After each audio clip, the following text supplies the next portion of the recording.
Hello again, it's Lock Noob, and this is the Master Lock 377 EURDAT Universal Coupler Lock, and it is a weighty beast indeed.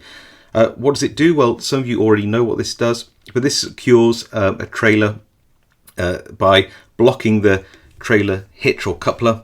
And what you would do is you'd unlock this, you would pull this forwards until it's got nice clearance, stick that into where your trailer hitch is, push that in to essentially lock it tight, lock this back up, remove the key, and then that means that nobody could steal your trailer just by driving up to it and towing it away with their tow bar. So you'd hope, considering how much trailers and caravans and those things cost, that this would be pretty secure. So, well, this is Master Lock, so let's give that a go. Apply a bit of tension, in with the rake, and we are open. Full control over that lock, as you would probably not be surprised. So, I mean, that's really not great.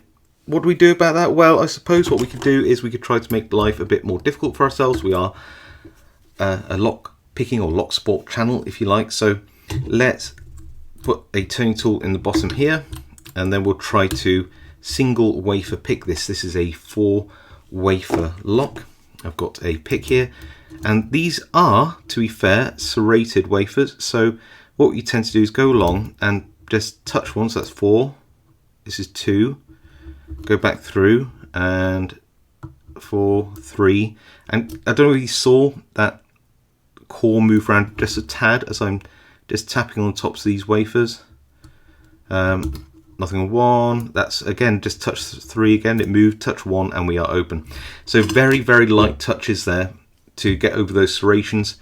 The serrations mean that they act like very shallow spools. You have to pick them multiple times. But yeah, for a very weighty lock, which is going to be locking up probably something of considerable value, this was remarkably easy to just rake open and pick. So yeah, not a good show.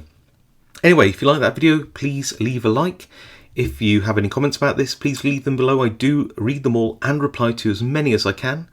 If you haven't subscribed, now's a great time to do so. And of course, I will see you all next time.